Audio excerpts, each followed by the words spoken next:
រុស្ស៊ីកំពុងខ្វះមីស៊ីលស្ទាក់ចាប់ S-300 តើនេះជាសញ្ញានៃការផ្លាស់ប្ដូរទិសដៅសង្គ្រាមអ៊ុយក្រែនរុស្ស៊ីឬទេក្នុងរយៈពេលប៉ុន្មានខែចុងក្រោយនេះមានរបាយការណ៍ជាច្រើនបានលើកឡើងថាប្រទេសរុស្ស៊ីអាចកំពុងប្រឈមនឹងការខ្វះខាតមីស៊ីលស្ទាក់ចាប់ប្រភេទ S-300 ដែលជាផ្នែកសំខាន់មួយនៃប្រព័ន្ធការពារអាកាសរបស់ខ្លួនការអះអាងនេះត្រូវបានលើកឡើងដោយមន្ត្រីអ៊ុយក្រែនមួយចំនួននិងអ្នកវិភាគយោធាដែលតាមដានស្ថានភាពសង្គ្រាមយ៉ាងជិតស្និទ្ធបើទោះបីជាមិនទាន់មានការបញ្ជាជាផ្លូវការពីភាគីរុស្ស៊ីក៏ដោយក៏ព័ត៌មាននេះបានបង្កឲ្យមានការចាប់អារម្មណ៍យ៉ាងខ្លាំងពីសំណាក់អន្តរជាតិព្រោះវាអាចជាសញ្ញាបង្ហាញពីសមត្ថភាពការពារអាកាសរបស់រុស្ស៊ីកំពុងរងសម្ពាធកាន់តែខ្លាំងបន្ទាប់ពីសង្គ្រាមដែលបានអូសបន្លាយអស់រយៈពេលជាច្រើនឆ្នាំតើ S-300 មានសារៈសំខាន់យ៉ាងដូចម្តេច S-300 គឺជាប្រព័ន្ធមីស៊ីលការពារអាកាសដែលត្រូវបានអភិវឌ្ឍឡើងដោយសហភាពសូវៀតនិងត្រូវបានប្រើប្រាស់យ៉ាងទូលំទូលាយដោយកងទ័ពរុស្ស៊ីប្រព័ន្ធនេះមានតួនាទីសំខាន់ក្នុងការស្ទាក់ចាប់យន្តហោះមីស៊ីលនិងគោលដៅហោះហើរផ្សេងៗដែលគំរាមកំហែងដល់សន្តិសុខជាតិក្នុងអំឡុងសង្គ្រាមជាមួយអ៊ុយក្រែនប្រព័ន្ធ S-300 ត្រូវបានប្រើប្រាស់ជាបន្តបន្ទាប់ដើម្បីការពារទីក្រុងសំខាន់ៗ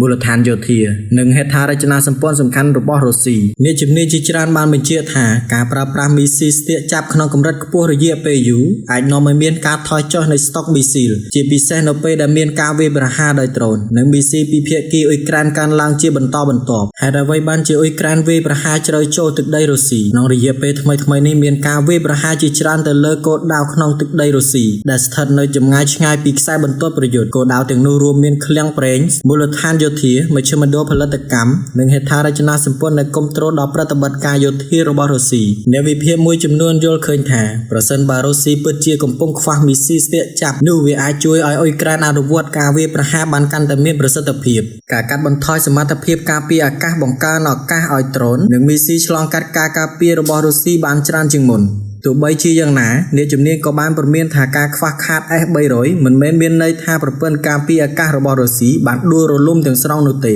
រុស្ស៊ីនៅតែមានប្រព័ន្ធការពារដែនអាកាសជាច្រើនក្រៅពី S-300 រុស្ស៊ីនៅតែមានប្រព័ន្ធការពារអាកាសទំនើបផ្សេងៗទៀតដូចជា S-400 Pantsir S-1 និងប្រព័ន្ធជាច្រើនប្រភេទទៀតដែលអាចប្រើប្រាស់សម្រាប់ការពារគោលដៅសំខាន់ៗ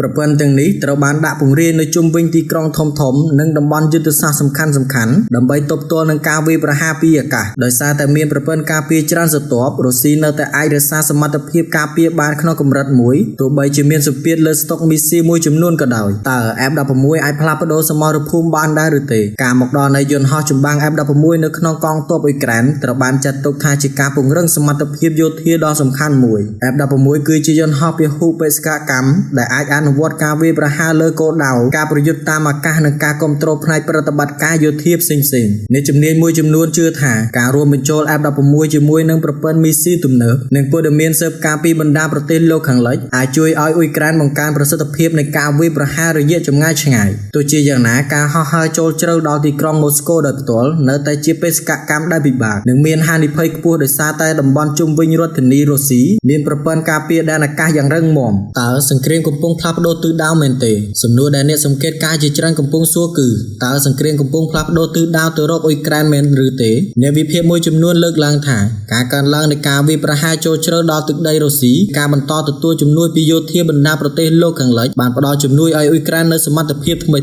ប៉ុន្តែអ្នកជំនាញផ្សេងទៀតបានព្រមានថាសង្គ្រាមនៅតែមានភាពស្មុគស្មាញខ្លាំងហើយរុស្ស៊ីនៅតែមានធនធានយោធាសេដ្ឋកិច្ចនិងឧស្សាហកម្មការពារជាតិដ៏ធំធេងដូច្នេះការវាយតម្លៃថាភាគីណាមួយកំពុងឈ្នះឬចាញ់យ៉ាងច្បាស់លាស់នៅពេលនេះអាចជារឿងប្រញាប់ពេកបើយោងតាមសេចក្តីសន្និដ្ឋានរបស់ GNUK យើងខ្ញុំការអះអាងថារុស្ស៊ីកំពុងខ្វះមីស៊ីលស្ទាក់ចាប់ S-300 គឺជាព័ត៌មានដែលគួរត្រូវបានតាមដានយ៉ាងជិតស្និទ្ធប្រសិនបើមានការអះអាងត្រឹមត្រូវវាអាចបង្ហាញថាប្រព័ន្ធការពារអាកាសរបស់រុស្ស៊ីកំពុងរងសម្ពាធកាន់តែខ្លាំងនិងអាចបង្កើនឱកាសឲ្យអ៊ុយក្រែនធ្វើការវាយប្រហារជ្រៅចូលដល់ទឹកដីរុស្ស៊ីបានកាន់តែមានប្រសិទ្ធភាពទោះជាយ៉ាងណារុស្ស៊ីនៅតែមានប្រព័ន្ធការពារដែនអាកាសនិងមានសមត្ថភាពយោធាដ៏ធំដែលធ្វើឲ្យការប្រយុទ្ធនៅតែបន្តមានការប្រកួតប្រជែងយ៉ាងខ្លាំងដូច្នេះស្ថានភាពនៅលើសមរភូមិនៅតែអាចផ្លាស់ប្ដូរបានគ្រប់ពេលវេលាហើយការវាយតម្លៃចុងក្រោយត្រូវការព័ត៌មាននិងភស្តុតាងបន្ថែមពីប្រភពឯករាជ្យ